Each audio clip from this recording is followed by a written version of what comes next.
السلام عليكم ورحمة الله وبركاته. نحمده ونصلي على رسوله الكريم. أما بعد فأعوذ بالله من الشيطان الرجيم. بسم الله الرحمن الرحيم. إن هو إلا ذكر للعالمين. رب اشرح لي صدري ويسر لي أمري واحلل عقدة من لساني يفقهوا قولي.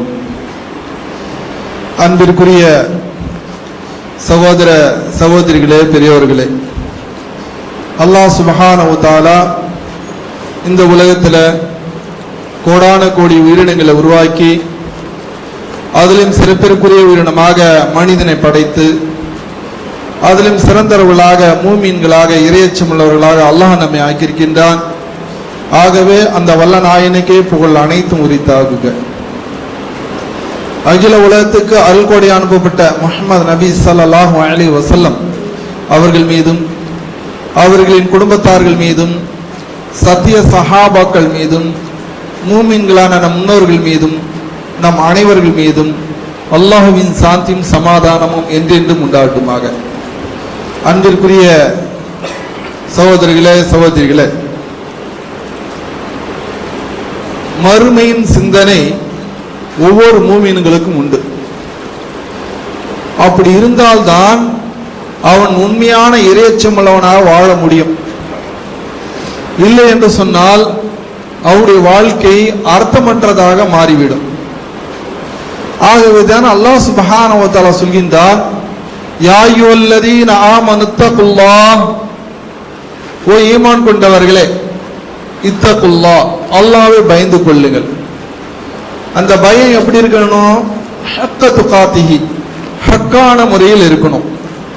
வலா தமுத்துன்ன இல்லா வஅன்தும் முஸ்லிமூன், முஸ்லிம் அல்லாதவனாக நீ மரணிக்க கூடாது. பாருங்க, இங்க ஒரு யஹூதியை கூப்பிடல, யாயுல் யஹூதி இத்தகுல்லா அப்படின்னு சொல்ல, யாயுல் நசாரா இத்தகுல்லா அப்படின்னு சொல்ல, யாயுல் முஷ்ரிக் இத்தகுல்லா அப்படின்னு சொல்ல, யாயுல் காஃபிர் இத்தகுல்லா அப்படின்னு சொல்ல. யார சொல்றான்ல? யாயுல்லதீன ஆமனு, ஓ நம்பிக்கையாளர்களே, இத்தகுல்லா ஹக்க துகாத்தி, ஹக்கான முறையில் அல்லாஹ் பயந்து கொள். ஒரு மூமின் எப்போ சொல்லுவோம்? அல்லாஹ் ஒரு ரசூல பயந்தாதான மூமின்னு சொல்லுவோம் நாம. அப்போ மறுபடியும் ஹக்கான முறையில் பயந்துக்கோ அப்படின்னு சொல்றான். அப்படின்னு சொன்னா நம்ம முஸ்லிம்ல நிறைய பேரு அல்லாஹ் மீது நம்பிக்கை இருக்கு, ரசூல் மீது நம்பிக்கை இருக்கு, மறுமையின் மீது நம்பிக்கை இருக்கு, ஆனா செயல்பாடு இல்லை. பாக்குறமா இல்ல? நிறைய பேரு எனக்கு அல்லாஹ் பயம், அல்லாஹ் ரசூல் பயம் இருக்குப்பா, செயல் செய்யறிய, உங்ககிட்ட செயல்பாடு இருக்கா? இல்லையே. ஹக்கான முறையில் செயல்பாடு இருக்கா? இல்லையே. அப்ப என்ன? ஹக்கான முறையில் செயல்பாடு இருக்கணும். அப்ப அந்த செயல்பாடு உங்ககிட்ட இல்ல அப்படின்னு சொன்னா நீ எப்படி மரணிப்பாய்? முஸ்லிம் அல்லாதவனாதான் மரணிப்பான். ஒரு காஃபிர் தொழுவானா? தொழ மாட்டான் இல்லையா? அப்ப நீ அவனை மாதிரிதான் நீ மரணிப்பாய். அப்ப இந்த உலக ஆசைத்து கொண்டு அதுதான் வாழ வைக்கும், இதுதான் வாழ வைக்கும் அப்படின்ட்டு தொழு போனா எனக்கு என்னுடைய நேரம் வீணாயிடும், ஆகவே நான் என்னை வாழ வைக்கிறது தொழில் தான், என்னுடைய வியாபாரம் தான், என்னுடைய அலுவலகம் தான் அப்படின்னு அதுலயே நேரத்தை கழிக்கிறியா? அப்ப நீ ஒரு முஷ்ரிக் ஆயிட்டாய். அல்லாஹ் வளர்க்க மாட்டான், இதான் உன்னை வளர்க்குது அப்படின்னு நினைக்கிற. அப்ப நீ என்ன ஆகுற? போயிடுச்சு உன்னுடைய ஈமான். அப்ப நீ அந்த குஃபார்கள் எப்படி நம்பிக்கை வைக்கிறார்களோ, குஃபார்கள் எப்படி ஈமான் கொண்டிருக்கின்றார்களோ, அது போன்ற உன்னுடைய ஈமான் இருக்கு.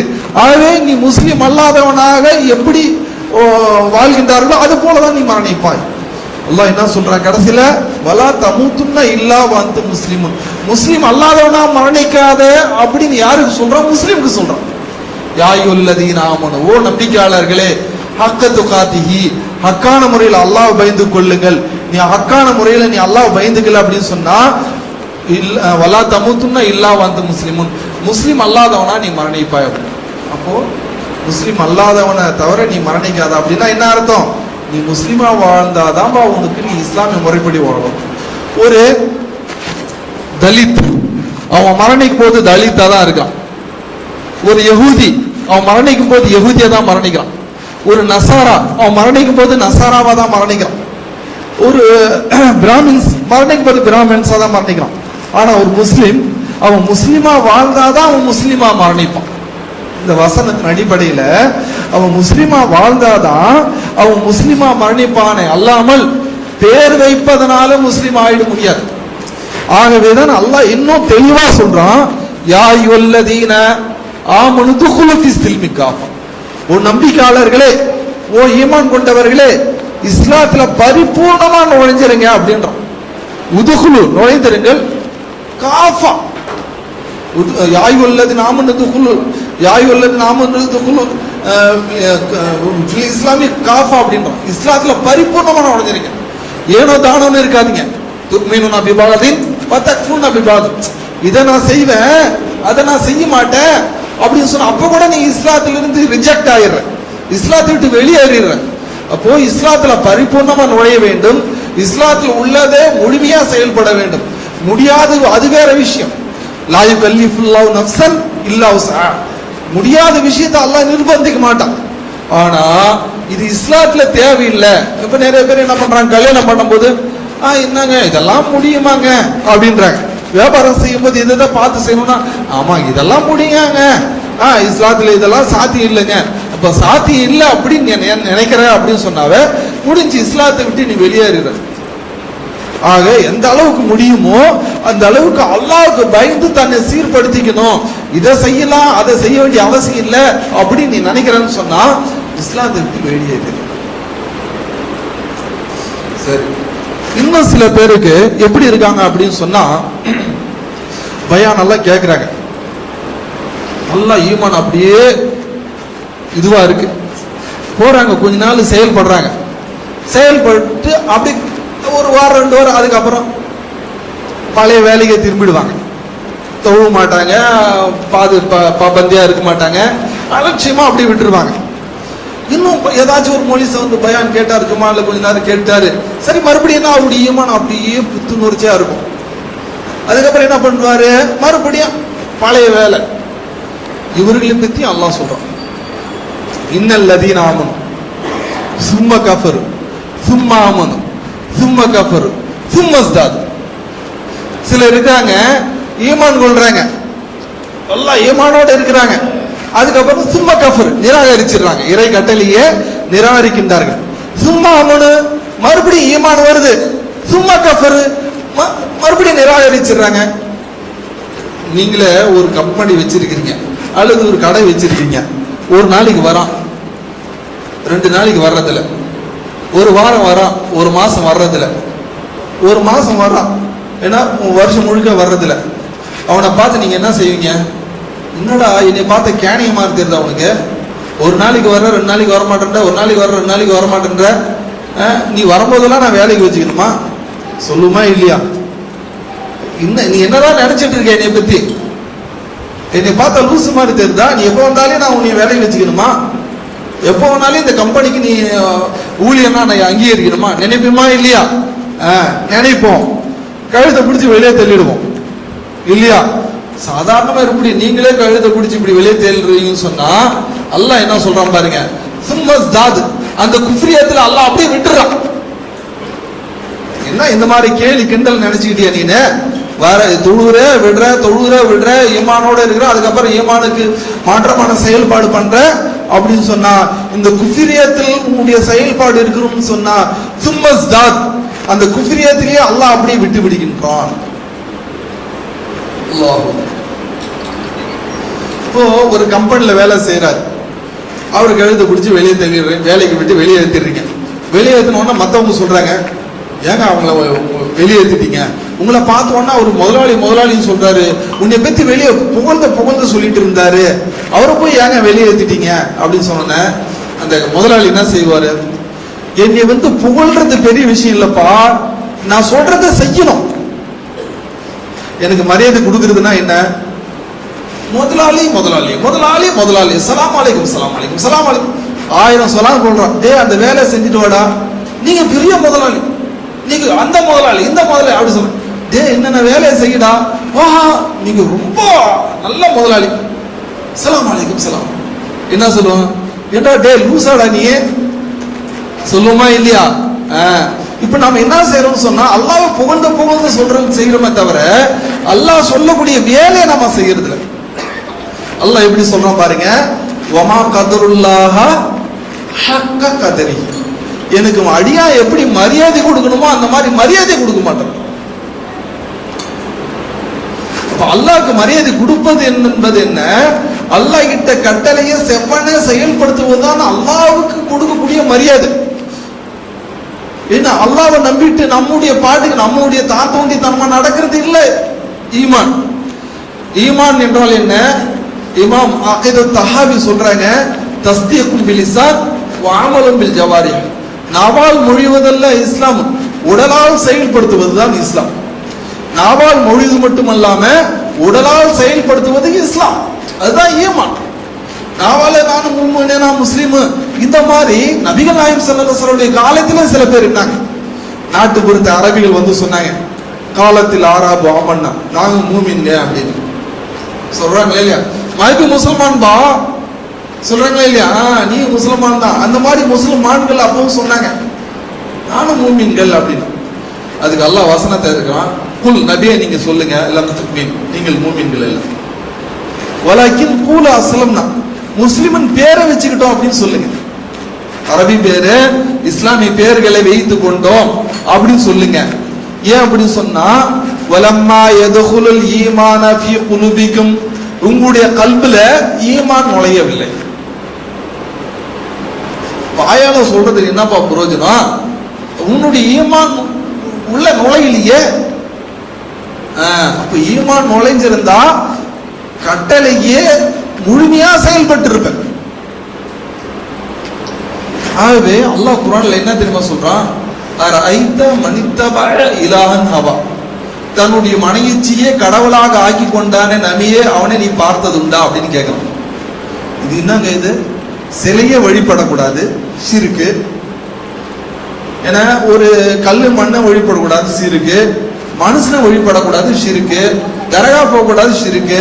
எல்லாம் ஷிர்கு ஷிர்குன்னு சொன்னேன். நீங்க எப்படிங்க மனசை போய் இங்க சாமி சாமின்னு கும்பிடுறோமா? மனசுக்கிட்ட போய் ஏதாவது கேட்கிறோமா அப்படின்னு கேட்கலாம். ஆனா அல்லாஹ் குர்ஆன்ல சொல்றான், தன்னுடைய மனையிச்சியே கடவுளாக ஆக்கி கொண்டானே, மனித்தபா இலாஹன் ஹவா, தன்னுடைய மனையிச்சியே இலாஹன் கடவுளாக ஆக்கி கொண்டானே நபியே, அவனை நீ பார்த்ததுண்டா அப்படின்னு கேட்கிறாங்க. அப்ப மனையிச்சியை எப்படி நம்ம கடவுளாக்குறோம்? அல்லாஹ் சொல்றான், தொழுடா அப்படின்னு. தொழுனா வியாபாரம் போயிடும், நம்முடைய நேரம் வீணு. மனு சொல்லுது தொழ வேண்டியதில்லை, பார்த்துப்பா. மனு சொல்லுது நோம்பு வைடான்றான் அல்லாஹ், நோம்பு வச்ச உடம்பு வீங்க ஆயிடுமோ. மனு சொல்லுது ஜகாத் போடுறான், இவ்வளவு கஷ்டப்பட்டு எடுத்து கொடுத்துருந்தோம். மனு சொல்லுது பொய் சொல்லாதரா, அஜி பண்ணுடான்றான். 4 லட்சம் 3 லட்சம் கொடுத்து அவ்வளவு தூரம் போயிட்டு வரணுமா, நேரமும் வேஸ்ட், காசு வேஸ்ட். மனு சொல்லுது பொய் சொல்லாதரா, பொய் சொல்லாம வியாபாரம் நடத்த முடியுமா, மோசடி செய்யாதரா, என்ன பண்றது, நேரம் கிடைப்பது ஏதாவது செஞ்சுக்க வேண்டியதான். மனு சொல்லுது. அல்லாஹ்க்கு பயந்து நடடா, இருக்கிற இளமையை நல்லா என்ஜாய் பண்ணாம. அப்ப அல்லாஹ் ஒண்ணு சொல்றான், அவன் மனசு ஒண்ணு சொல்லுது. இப்ப அல்லாஹ்வுடைய கட்டளைக்கு மாற்றமாக அவன் மனசு என்னென்ன சொல்லுதோ எல்லாத்தையுமே அவன் செய்யறான். அப்போ மனசு சொன்னதை செய்யும் போது அந்த மனசுக்கு கட்டுப்படுறான். அப்ப மனசு அவன் கடவுளாக ஆக்கி கொண்டான். அல்லாஹ் என்னென்ன சொல்றானோ அதை அப்படி ஏற்று நடக்கிறான், அல்லாஹ்வுக்கு பயந்து நடக்கிறான். அப்ப அல்லாஹ்வுக்கு அவன் வழிபடுகின்றான். ஆக அல்லாஹ்வின் கட்டளைக்கு மாற்றமாக மனசு சொல்லக்கூடிய விஷயத்தை அவன் ஏற்று நடந்து அந்த வழியில் அவன் போறான்னு சொன்னா, அவன் தன் மனையிச்சியே அவன் கடவுளாக ஆக்கி கொண்டான். அதுதான் அல்லாஹ் சொல்லி காண்பிக்கின்றான், அரைத மனித்தபா இலாஹன் ஹவா, நபியே தன்னுடைய மனையிச்சியே கடவுளாக ஆக்கி கொண்டானே, அவனை நீ பார்த்ததுண்டா. அன்பிற்குரிய சகோதரர்களே, அல்லாஹ்வை நாம் எல்லா விதத்திலும் பயந்து கொள்ள வேண்டும். இறுதியாக இன்னொரு விஷயத்துல இருக்கு. என்ன அப்படின்னு சொன்னா, சில பேர் தொழுவாங்க, 5 வேளை தொழுவாங்க, பர்ஃபெக்டா ஜகாத் கொடுப்பாங்க, ஹஜ் பண்ணுவாங்க, எல்லாமே செய்வாங்க. செய்யக்கூடியவங்க ஏதோ பெரிய அல்லாஹ்வுக்கு உபகாரம் செஞ்சுட்டு மாதிரி நினைப்பாங்க. அப்புறம் நமாஸ் கொடுத்தோம், நான் எல்லாம் நமாஸ் படிக்கணும் பத்தியா, நான் எல்லா ஜகாத் கொடுக்கணும் பாத்தியா, அல்லாஹ்க்கு நான் அதை செஞ்சுட்டேன் இதை செஞ்சுட்டு மனசுல ஒரு மனப்பான்மை. வெளியில் காண்பிக்கலனாலே மனசுல வந்து அந்த மாதிரி இருக்கும். சில பேர் அந்த மாதிரி ஒரு சூழ்நிலை கஷ்டம் வந்துட்டா கூட அல்லாஹ்ட்ட சொல்லி கூட காண்பாங்க, அல்லாஹ் உன்னை நான் தொழுவிலையா, நோன்பு வைக்கலையா, ஜகாத்து கொடுக்கலையா, அதை செய்யலையா, இதை செய்யலையா, எனக்கே என்ன முசீபத்து அப்படின்னு சொல்லுவாங்க. இவங்க என்ன செய்யறாங்க, இதெல்லாம் செஞ்சதுனால அல்லாஹ்வுக்கு ஏதோ பெரிய உபகாரம் செஞ்சுட்டு போல. அல்லாஹ் அதை அப்படியே சொல்றான் பாருங்க, யமுன்னூன அலைகா அஸ்லம் வலில்லாஹு யமுன்னு அலைக மன் ஹதாக்கும். இவர்கள் இஸ்லாத்தை ஏற்றுக்கொண்டு இஸ்லாத்தின் அடிப்படையில் செயல்படுத்துவதனால அல்லாஹ்வுக்கு உபகாரம் செஞ்சுட்டாங்கன்னு நினைக்கிறாங்க. வலில்லாஹு யமுன்னு அலைக மன் ஹதாக்கும், அல்லாஹ் தான் உங்களுக்கு உபகாரம் செஞ்சிருக்கிறான். எத்தனையோ குஃபார்களை பாருங்க, கல்லுக்கு மண்ணுக்கும் தலை குனிஞ்சுக்கிட்டு மாட்டுடைய சிறுநீரை குடிச்சுக்கிட்டு அதனுடைய மலத்தை பூசிக்கிட்டு கேவலமான வாழ்க்கை வாழ்ந்துட்டு இருக்காங்க. அந்த கச்ராக்கள், அந்த நஜீஸுகள், இன்னமல் முஷ்ரிக்குன்னா நஜீஸ், அந்த முஷ்ரிக்கின்ற அந்த நஜீஸ்ல இருந்து அல்லாஹ் உங்களை காப்பாற்றி ஹிதாயத்தை கொடுத்து உங்களை ஏகத்துவவாதி ஆக்கி நேரான வழியில ஹிதாயத்து, நேரான வழியில செல்லக்கூடிய பாக்கியத்தை அல்லாஹ் உங்களுக்கு கொடுத்திருக்கிறான். ஆகவே அல்லாஹ் உங்களுக்கு ஹிதாயத்தை கொடுத்திருக்கிறான். அல்லாஹ் தான் உங்களுக்கு உபகாரம் செஞ்சிருக்கான தவிர ஏதோ நீ இஸ்லாத்தின் அடிப்படையில செயல்படுத்துவதனால அல்லாஹ்வுக்கு உபகாரம் செஞ்சுட்டு நினைக்காது. நீ தொழுறதுனால அல்லாஹ்க்கெல்லாம் ஒன்றும் சேர்றதில்லை. ஆகவே அல்லாஹ் தான் உனக்கு உபகாரம் செஞ்சிருக்கிறான். ஆகவே 5 வேளை தொழக்கூடியவன், அல்லாஹ்வுக்கு பயந்து வாழக்கூடியவன், அவனுடைய உள்ளத்துல கூட இது போன்ற ஈமானிய என்ன சறுக்கல் வந்துவிடக் கூடாது என்பதை அல்லாஹ் குர்ஆன்ல படம் எடுத்து காண்பிக்கிறான். ஆக அன்பிற்குரிய சகோதரன், எல்லா நிலையிலும், கஷ்டமான நிலையிலும் அல்லாஹ்வை நினைக்கணும், துன்பமான நிலையிலும் அல்லாஹ்வை நினைக்கணும், சந்தோஷமான நிலையிலும் அல்லாஹ் பயந்து நினைக்கணும். எல்லாமே அல்லாஹ்வோட தொடர்பு வச்சுதான் நம்ம பேசணுமே தவிர எக்காரணத்தை கொண்டும் எதற்காகவும் எந்த நிலையிலும் அதை விட்டுட்டு வேற வெளியே நம்ம வேற சிந்தனையை நம்ம கிட்ட வரக்கூடாது. முசீபத்தின் இல்லா பீதினில்லா, எந்த ஒரு நல்லது கெட்டது எதுவா இருந்தாலும் அல்லாஹ்வின் அனுமதி கொண்டு நடக்குது என்று அல்லாஹ்வின் மீது முழுக்க முழுக்க நம்பிக்கை வைத்தவர்களால் நம்முடைய வாழ்க்கை வாழும். அந்த நம்பிக்கை எப்படி இருக்க வேண்டும்? உறுதியோட இருக்கணும். அல்லாஹ் இதற்குரிய பிரதிபலன் மறுமையில் அல்லாஹ் நமக்கு கொடுப்போம். மறுமையில் அல்லாஹ் நமக்கு செழிப்பா வைப்பான், நல்லா வைப்பான், நிம்மதியா வைப்பான். ஒரு மூமினாகப்பட்டவன் மறுமையுடைய சிந்தனை தான் இருக்கு. குஃபார், ஒரு நான் முஸ்லிம்ஸ் நீங்க போய் கேளுங்க, நீங்க இவ்வளவு நன்மை செய்றீங்களே, இதன் மூலமா அல்லாஹ் உங்களுக்கு சொர்க்கத்தை கொடுப்பானா நரகத்தை கொடுப்பானா? நன்மை செஞ்சுட்டு நீங்க சொர்க்கத்தை கேட்டிருக்கீங்களா, நரகத்துல பாதுகாப்பு கேட்டிருக்கீங்களா? ஒரு நான் முஸ்லிம்ஸ் போய் கேளுங்க, இவ்வளவு நாள் நீ சாமி கும்பிட்டு இருக்கியாப்பா, நீ சொர்க்கத்தை கொடு கடவுளே, நரகத்துல பாதுகாப்பு கொடுன்னு கேட்டிருக்கியாடா அப்படின்னு கேளுங்க. அந்த சிந்தனையா அவர்களுக்கு இல்ல, மறுமை சிந்தனையா இல்ல. அல்லாஹ் என்ன சொல்றான்? அல்லதி ஹலகல் மௌத வல் ஹயாத லியப்லுவக்கும் அய்யுக்கும் அஹ்ஸனு அமலா. இந்த வாழ்க்கையை நான் உனக்கு கொடுத்திருக்கிறேன். எதுக்கு தெரியுமா? இந்த வாழ்க்கைக்கு பிற ஒரு வாழ்க்கை, அதுதான் நிரந்தரமான வாழ்க்கை. ஒன்னு சொர்க்கலோக வாழ்க்கை, இல்லது நரகலோக வாழ்க்கை. ஆக உன்னுடைய வாழ்க்கையை சீர்படுத்திக்கிட்டுன்னு சொன்னா சொர்க்கத்துக்கு போக, உன்னுடைய வாழ்க்கையை சீர்கெட்டு போயிடுச்சுன்னு சொன்னா நரகத்துக்கு போயிடும். அவ்வளவு. உமர் ரலியல்லாஹு அன்ஹு அவர்கள் எப்படி இஸ்லாத்துக்கு வந்தாங்க? சூரா தாஹா என்ற அத்தியாயத்தை கேட்டாரு, இஸ்லாத்துக்கு வந்துட்டாருன்னு நம்ம சொல்றோம்.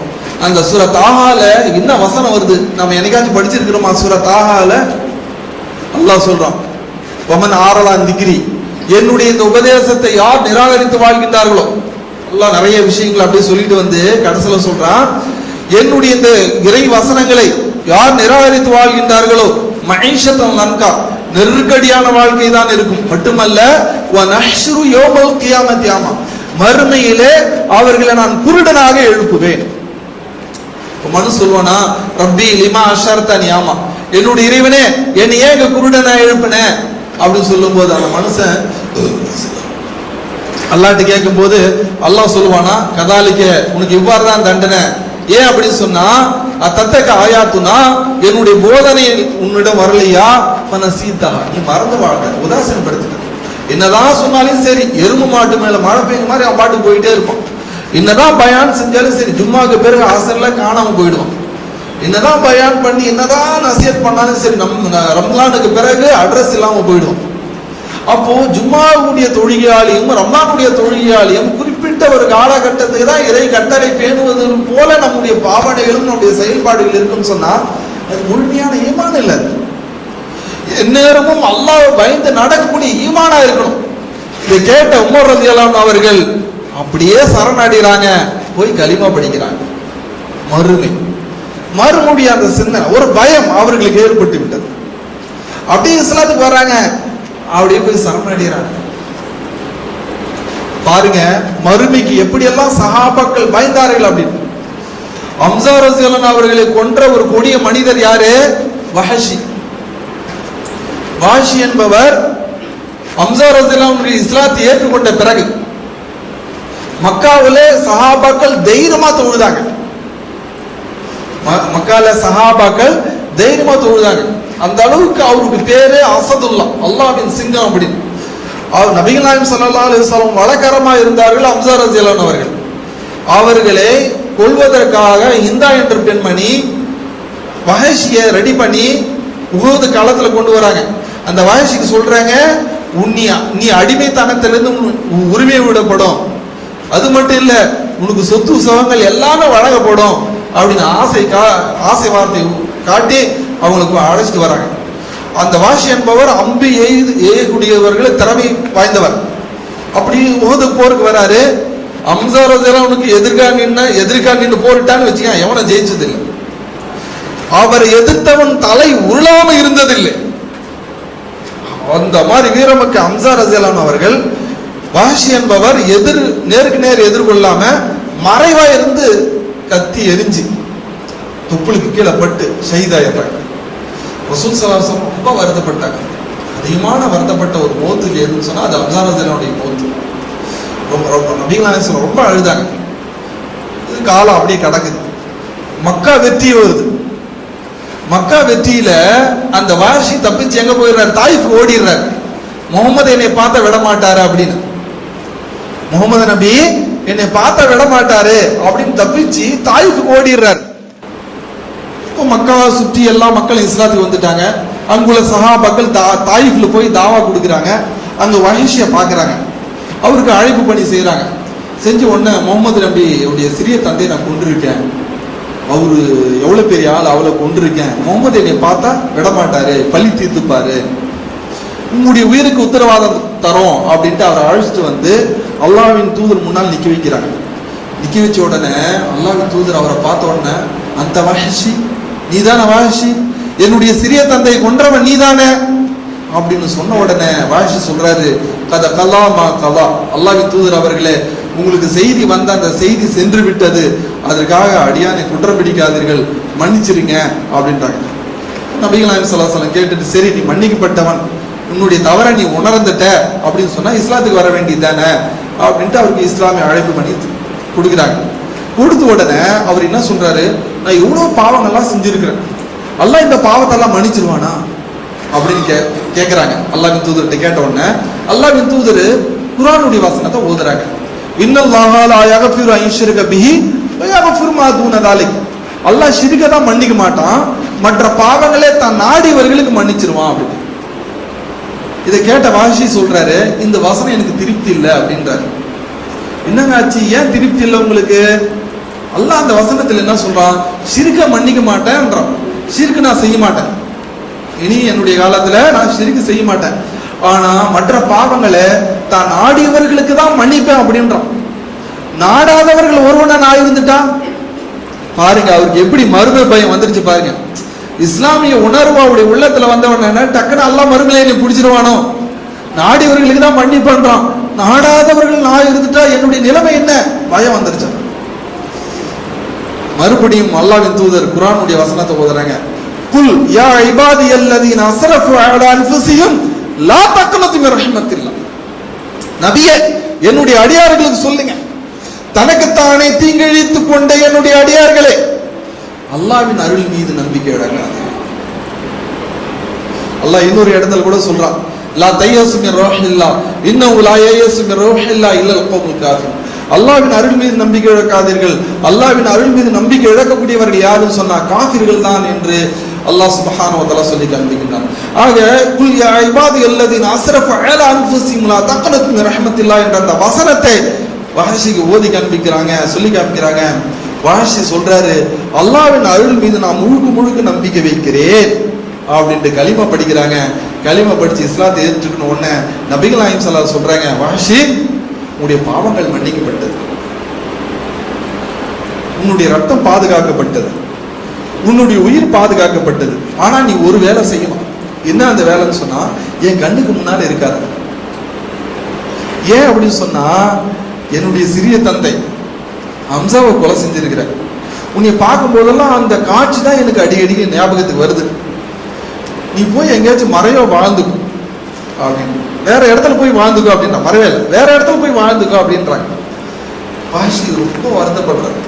ஆஹா, இவ்வளவு பெரிய பாவம் செஞ்சிருக்கிறேனே நான், அல்லாஹ் என்னதான் மன்னிக்கப்பட்டு இருந்தான்னு சொன்னாலும் கூட, ஆனா அல்லாஹ்வின் தூதருடைய மனம் வருந்தக்கூடிய ஒரு பெரிய காரியம் நான் செஞ்சிருக்கிறேனே அப்படின்ட்டு தாய்க்கு போயிடுறாரு. போயிட்டு அந்த வாஷி என்ன செய்யறாரு தெரியுமா?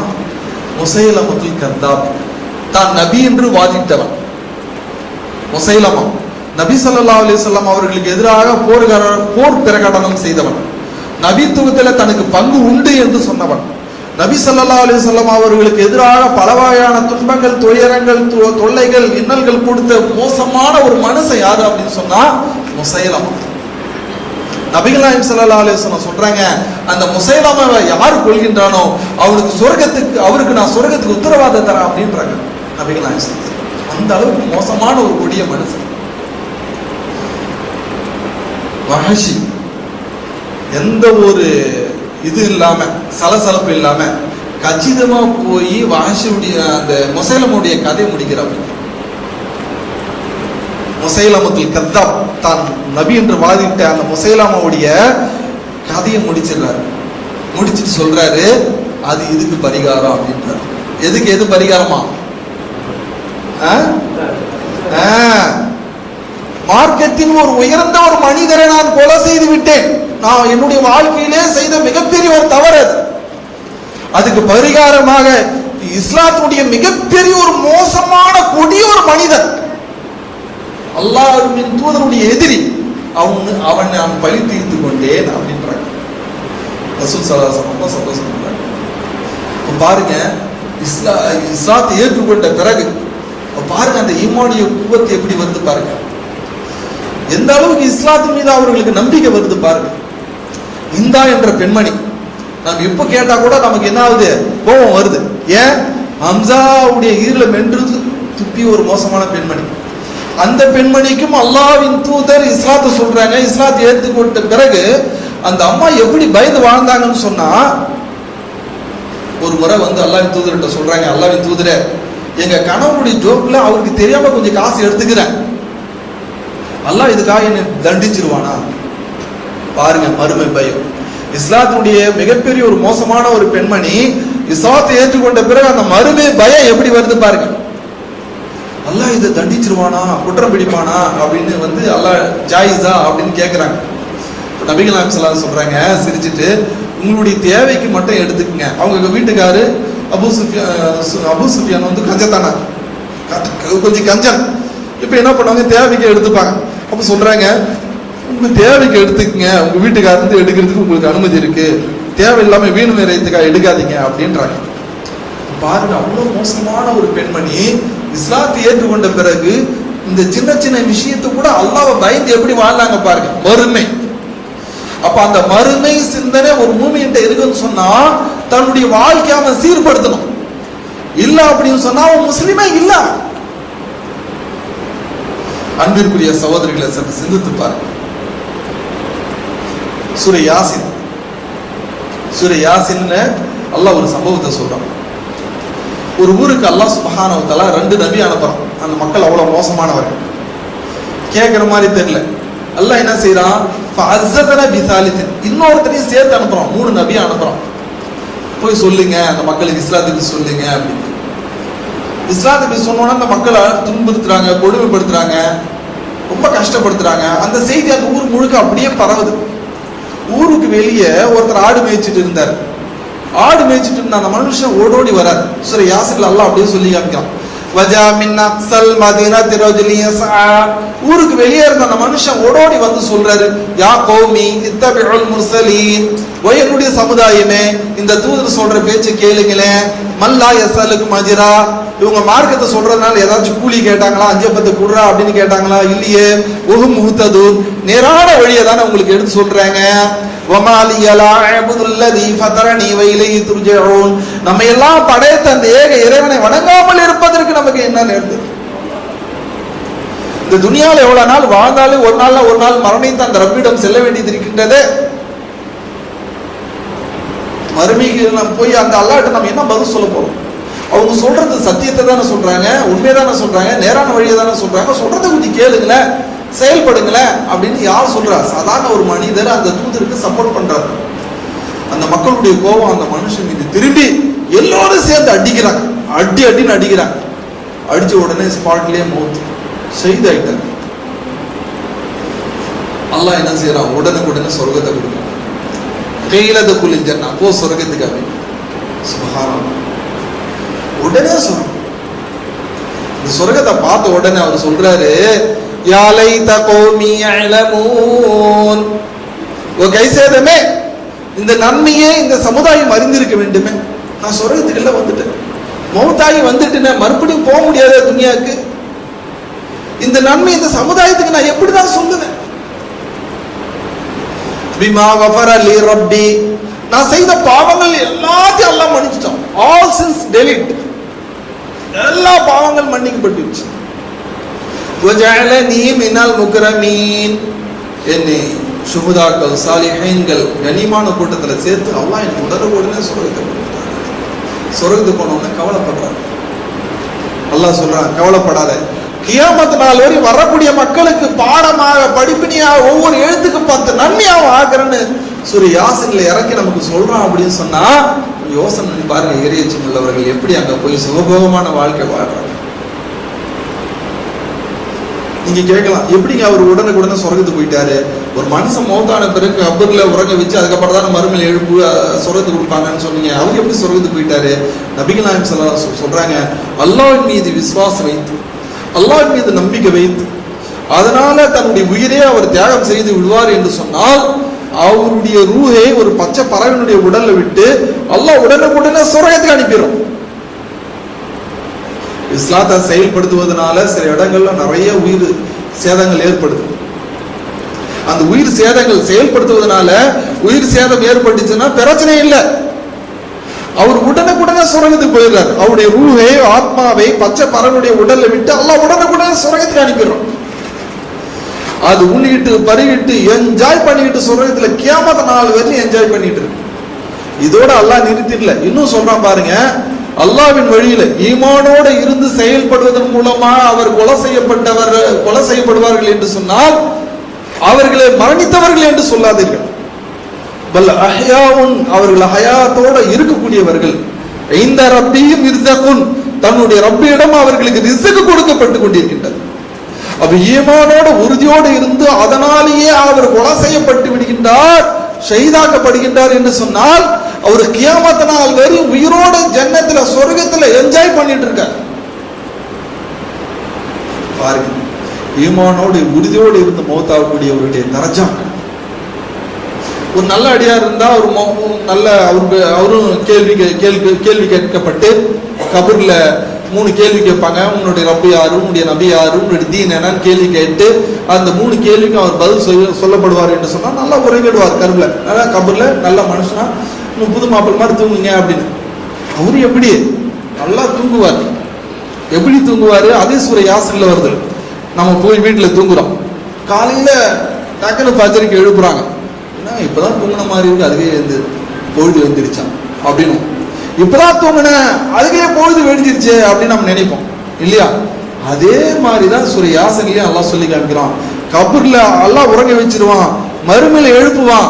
எழுப்பும் போது அந்த மனுஷன் டென்ஷன் ஆகி கேட்பான், யா வைலனா மம்பைசனா மின் மரக்கதினா, யாரா என்னை எழுப்புங்க, நான் நல்லா தூங்கிட்டு இருந்தேன் அப்படின்னு. அப்ப பூமி சொல்லுமா, ஹாதாமா வாதர் ரஹ்மான், ரஹ்மானுடைய வாக்கு வந்துருச்சு, இனி இங்க தூங்குறதுக்கு இடம் இல்லப்பா, போப்பா அப்படின்னு சொல்லிடுவோம். தூங்குறோம், அந்த எப்படி நமக்கு இந்த கொஞ்ச நேரம் தூங்குறது பல மணி நேரங்கள் செகண்ட் போன மாதிரி இருக்கோ, அதே மாதிரி கபூர்ல உறங்கிடுவோம். மறுமையில எழுப்பும் போது அந்த நாட்கள் போனதே நமக்கு தெரியாது. எல்லாம் எழுப்பி கேள்வி கணக்கேட்டு சொர்க்கத்துக்கு நரகாம. அப்போ அன்பினுடைய சகோதரர்களே, ஈமான் உடையவர்கள் எப்படி நிம்மதியாக கபூர்ல உறங்குறாங்க பாருங்க. நிம்மதியான உறக்கம், கபருடைய உறக்கம். சில பேர் கேட்பாங்க, சொர்க்கத்தை நரகத்தை நீ பாத்தியா? சொர்க்கத்தை நரகத்தை நீ பாத்தியா? அதை பத்தி ஏன் பேசுறேன் அப்படின்னா, முஸ்லீம்ல சொல்றாங்க, காஃபிர்கள் ஒரு பக்கம் இருக்கட்டும், முஸ்லீம்ல சொல்றாங்க, அவங்கள கேளுங்க, நல்லா நிம்மதியா தூங்குறீங்க, தூங்கும்போது நல்லா கனவு பார்க்குறோம், என்ஜாய் பண்ணிட்டு இருக்கோம், கெட்ட கனவு பார்க்குறோம், கஷ்டப்படுறோம். இந்த இன்பத்தையும் துன்பத்தையும் உடல் உள்ள அந்த ஆத்மா அனுபவிக்குதா இல்லையா? வெளியில பார்க்குறவங்களுக்கு தெரியுது இல்லை, நல்லா தூங்குறாருப்பா, அச்சா சோதேன் எனக்கு கை டிஸ்டர்ப் கரணா அப்படின்னு நம்ம நினைக்கிறோம். ஆனா தூங்கும்போது கனவு பார்க்குறோம், நல்லா என்ஜாய் பண்ணிட்டு இருக்கான், அதுக்கப்புறம் பார்த்தா வேதனை அனுபவிக்கிறான். இந்த இன்பத்தையும் துன்பத்தையும் அனுபவிக்கிறது உடல் உள்ள ஆத்மாவா? ஆத்மா அனுபவிக்குது, நல்லா தூங்கிட்டு இருக்கான், அனுபவிக்குது. ஆகவேதான் இது சாம்பிள், இது உண்மை இல்லை. இது உண்மையான முறையில மறுமையில அல்லாஹ் நம்ம எழுப்பி ஒன்னு சொர்க்கத்தில் விடுவான், இல்ல நரகத்தில் விடுவான். ஆகவேதான் ஒவ்வொரு மூமினும் தூங்கும் போது அல்லாஹும்ம பிஸ்மிக அமூது வ அஹ்யா, அல்லாஹ் உன் பேரை கொண்டு நான் மௌத்தாரேன். மௌத்து, தூக்கம் என்பது மரணத்துடைய முன் அறிகுறி, தூக்கம் என்பது அகுல் மௌத், மௌத்துடைய சகோதரன் என்று நபிகள் நாயகம் ஸல்லல்லாஹு அலைஹி வஸல்லம் சொல்றாங்க. அப்ப தூக்கத்துல இது போல இன்பத்தை துன்பத்தை வேதனையை சந்தோஷத்தை அனுபவிக்கிறோம். இது சாம்பிள், இது உண்மையில ஒரு எடுத்துக்காட்டு தான். இது உண்மையான முறையில நம்ம மரணித்த பிறகு இது அனுபவித்தே தீரும், மாற்று கருத்தை இது. நம்ம நிறைய பேருக்கு நன்மை செய்யறோம், அதனுடைய பிரதிபலன் நமக்கு இந்த உலகத்துல கிடைக்கிறதுல. நிறைய பேர் நமக்கு கெட்டது செய்யறாங்க, அதுக்குரிய தண்டனை நம்மளால கொடுக்க முடியறதுல. இதுக்கு ஒரு தீர்வு தான் வேணும் இல்லையா? அந்த தீர்வு அங்க உண்டு, மறுமை வாழ்க்கையில் அதுக்குரிய தீர்வுகள் உண்டு. அல்லாஹ் எப்படியெல்லாம் விசாரிப்பான், பல வகையான விசாரணைகள் உண்டு, பல வகையான விசாரணைகள் உண்டு, 4 வகையான விசாரணைகள் உண்டு. மனுஷனை விசாரணைகள் சும்மா எந்திரிச்ச உடனே சரி என்ன பார்த்த பசங்க அப்படி கேட்டு அப்படியெல்லாம் இல்லை. பல வகையான விசாரணைகள் உண்டு. ஒரு வகையான விசாரணை என்ன அப்படின்னு சொன்னா, நாம் செய்யக்கூடிய எல்லா அமல்களையும் அல்லாஹ் சுப்ஹானஹு வ தஆலா மறுமையில ஒரு ஏட்டாக கொடுப்பான், ஒரு புத்தகமாக கொடுப்பான். குல்ல இன்சானின் அல்ஸம்னாஹு தாயிரஹு ஃபீ உனகி, ஒவ்வொரு மனிதனுடைய செயல்பாடுகளை அவனுடைய கழுத்துல மறுமையில மாட்டிடுவோம். என்னங்க சின்ன பிள்ளையில இருந்து சாகர் வெளி எவ்வளவு அமல்கள் செஞ்சிருப்போம், எல்லாத்தையுமே அல்லாஹ் கழுத்துல மாட்டிடுவானா? அப்போ எல்லா புக்கும் கழுத்துல மாட்டுறானா அது எவ்வளவு பெரிய புக்கா இருக்கும், எவ்வளவு இருக்கும், நம்மளை விட அதில் பெருசா இருக்கும் அப்படின்னு. இந்த மாதிரி சஹாபாக்கள் நினைச்சிருந்தா சாத்தியம். இப்ப நாம நினைக்க கூடாது. ஏன் அப்படின்னு சொன்னா, சாதாரண செல்போன்லயே எல்லாமே வந்துருச்சு, எல்லா ஹதீஸ் கிதாபுகள் இதுக்குள்ள வந்துருச்சு. இந்த உலகத்துல என்ன மூல முடுக்குல என்னென்ன இருக்கோ, ஏதாச்சும் ஒரு மாத்திரை, இந்த மாத்திரை எப்படிப்பா தயாராகுது, போறான் கூகுள்ல அதை போடுறான், அந்த மாத்திரை போட்டோம்னா அதுல ஃபுல் லிஸ்ட் அதுல வந்துருது. இது என்னென்ன மெட்டீரியல், இது எதுக்கெல்லாம் யூஸ் ஆகுது, இது எப்படியெல்லாம் பயன்படுத்தணும், ஃபுல் டீட்டெயில் கொடுக்கலாம். ஒரு மனுஷனா அந்த மனுஷனை பற்றி அதுக்குள்ள போடுறான், எல்லாம் அவனை பற்றி டீட்டெயில் வருது. சாதாரண ஒரு செல்போனு குர்ஆன் ஹதீஸ் எல்லாத்தையும் இதுலயே கண்டுபிடிச்சிக்கிறான். உலகத்துல எல்லா விஷயங்களும் என்ன தேவையோ இங்கே அதுக்குள்ள போட்டா அதுல இருந்து வந்துருது. இது சாம்பிள், இது ஒரு எடுத்துக்காட்டு தான். அந்த மாதிரி அல்லாஹ் கழுத்துல ஒரு செல்போன் மாதிரி கழுத்துல தொங்க விட்டுருவான். எடுத்து பாரு, எக்கரா கிதாபக், உன்னுடைய கிதாபை படி, கஃபா பி நஃப்ஸிகல் யௌம அலைக ஹஸீபா, அதை கணக்கிட்டுக் கொள்வதற்கு நீயே போதுமானவன், நான் எடுத்து சொல்ல வேண்டிய அவசியம் இல்லை. பொய்யா போரு, பொய் எந்தெந்த இடத்துல சொல்லி இருக்கிற, பொய்யே எந்த இடத்துல சொல்லி இருக்கிற, திருடினியா எந்தெந்த இடத்துல திருடி இருக்கிற, நன்மையா எந்தெந்த இடத்துல நன்மை செஞ்சிருக்கிற, எந்தெந்த இடத்துல ஃப்ராட் பண்ணிருக்கிற, எந்தெந்த இடத்துல இப்படி பார்த்த, எந்தெந்த இடத்துல இப்படி நடந்த, எல்லாம் வந்துடும். அதை பார்த்துட்டு ஒன்னா மனசு சொல்லுவானா, மாலி ஹாதல் கிதாப், என்னடா இந்த கிதாப், லா யுகாதிரு சகீரத்தன் வலா கபீரத்தன் இல்ல அஹ்ஸாஹா, சின்னதை விடல பெருசு விடல, பெருசு ஒரு பக்கம் இருக்கட்டும், சின்னதை விடல. அன்னைக்கு போகும்போது அங்க அவரை வந்து இப்படி ஒரு முறைச்சிட்டு போனா அதுவும் இருக்கு, அங்க ஒரு ஆள் பக்கத்துல இருந்தாரு சும்மா அப்படி கிள்ளுனா அதுவும் இதுல இருக்கு. லா யுகாதிரு சகீரத்தன் வலா கபீரத்தன், பெரிய விஷயம் இல்ல, சின்ன சின்ன விஷயங்கள் கூட இல்லையே. பார்த்து அந்த புக்கை பார்த்து அவனே ஹைரான் பரேஷான் பாப்பான். இந்த மாதிரி நம்முடைய செயல்பாடுகளை அல்லாஹ் நம்முடைய கழுத்துல தொங்க விட்டு கொண்டு கஃபா பி நஃப்ஸிகல் யௌம அலைக ஹஸீபா, இதை நீ பார்த்து இதை கணக்கிட்டுக் கொள்வதற்கு நீயே போதுமானவன். அப்படி கிதாபு வடிவில அல்லாஹ் நம்முடைய கழுத்துல தொங்க விடுவான்.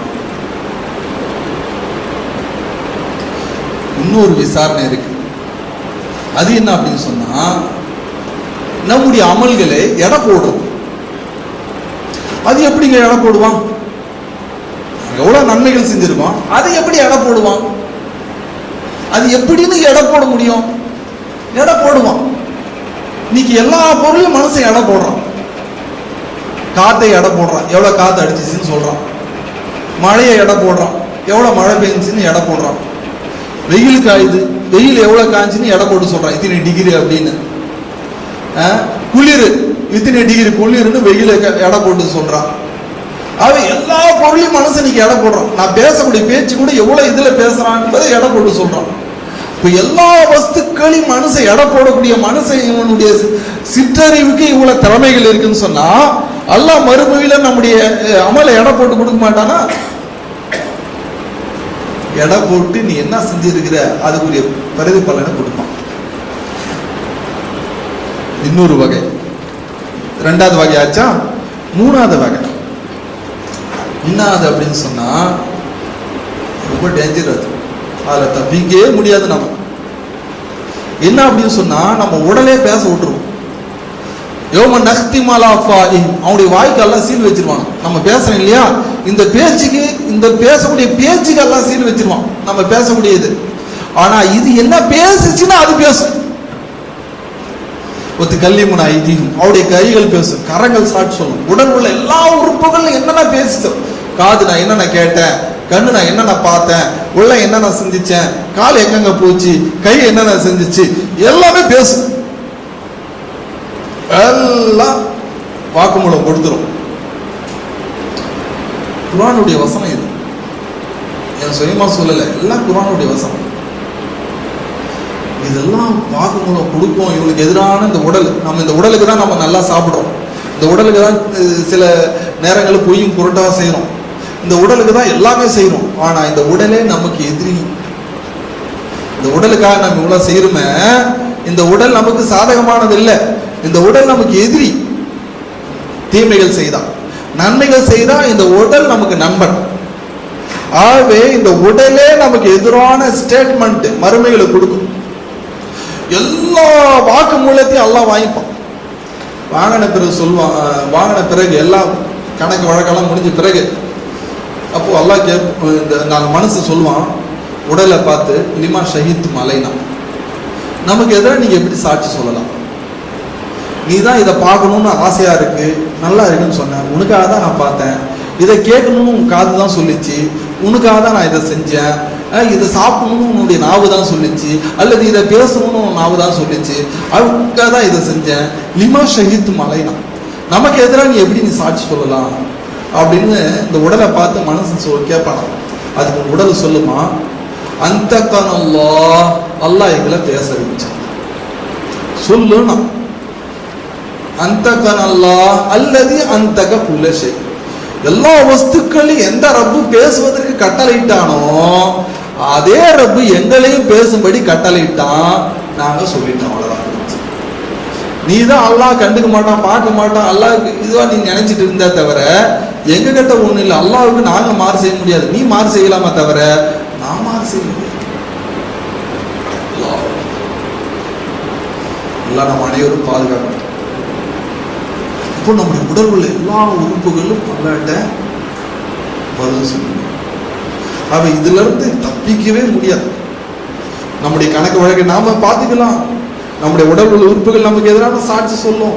நம்முடைய அமல்களை நிறுத்தி அல்லாஹ் உமை அமல் மித்கால தர்ரத்தின் கைரங்கேரா, உமை அமல் மித்கால தர்ரத்தின் ஷர்ரங்கேரா, யாரு கடுகளவு நன்மை செய்திருந்தாலே அதை அங்க பார்த்துக் கொள்வான், கடுகளவு தீமை செய்தாலும் அவன் அங்கே அதை கண்டுகொள்வான். நாலாவது வகையான விசாரணை, இது எல்லாருக்கும் இல்லை, வெறி மூமின்களுக்கு மட்டும். நாலாவது வகை விசாரணை வெறி மூமின்களுக்கு மட்டும். ஒரு நல்ல அடியான், அவனை கூப்பிட்டு அல்லாஹ் என்ன செய்வான், சின்ன சின்ன தவறுகளா விசாரிச்சுட்டு இருப்பான். சின்ன சின்ன தவறு, டேய் அன்னைக்கு ஏன்டா அவனை அந்த மாதிரி கிள்ளன, ஏன்டா நீ அவனை அந்த மாதிரி முறைச்ச, ஏன்டா அந்த மாதிரி நீ எடுத்து தெரிஞ்சு பேசின அப்படின்னு சின்ன சின்ன தவறுகளா எல்லாம் விசாரிச்சுட்டே இருப்பானோ. துருவி வரணும், ஒரு சின்ன விஷயத்தையே விட மாட்டானோ.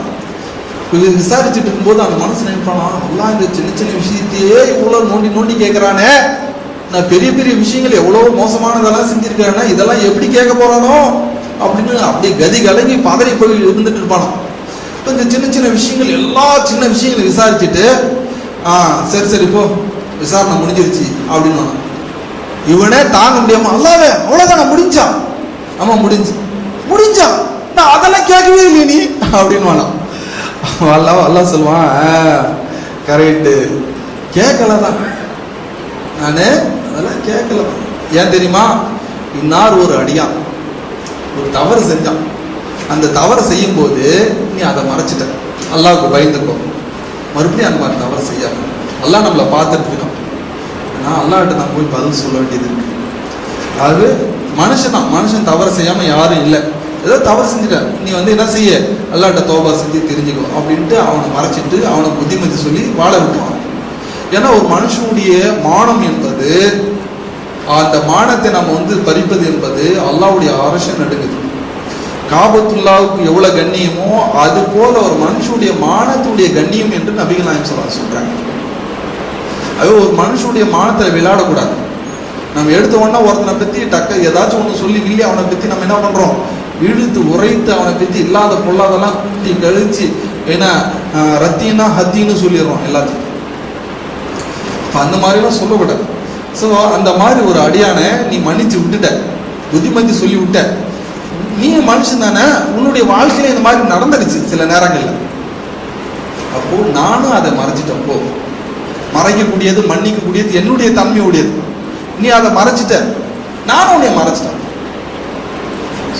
ஆக அன்பிற்குரிய சகோதரர்களே, மறுமை இது போன்ற விசாரணைகள் அல்லாஹ் சுப்ஹானஹு வ தஆலா மறுமையில விசாரிச்சுட்டு அல்லாஹ் சுப்ஹானஹு வ தஆலா சொர்க்கத்துக்குரிய ஒரு சொர்க்கம், நரகத்துக்குரிய நரகத்தில் அனுப்புவான். இப்படி சொர்க்கத்துக்குரிய சொர்க்கம், நரகத்துக்குரிய நரகம். இதுல உலமாக்கள் சில கருத்துகள் சொல்றாங்க.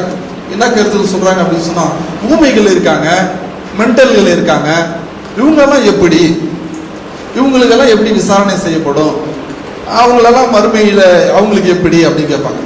இது கருத்துக்கள் இருக்கு. என்ன கருத்து அப்படின்னு சொன்னா, அல்லாஹ் மறுமை இவர்களெல்லாம் கேட்பாங்க, அல்லாவே எங்களெல்லாம் எப்படி, எங்களுக்கெல்லாம் அறிவே இல்லை, நாங்கள் மென்டலா இருக்கோம், காட்டுவாசிகளா இருக்கோம், இந்த மாதிரி இருந்தாங்க, எங்களுக்கெல்லாம் செய்தி சொல்ல வரலையே. கேட்கும்போது அப்படியா, இப்போ நான் சொல்றேன் போய் நரகத்தில் விழுங்க அப்படின்னு. அல்லாஹ் சொன்ன உடனே டக்குன்னு போய் சில பேர் நரகத்தில் போய் விழுந்துருவாங்க.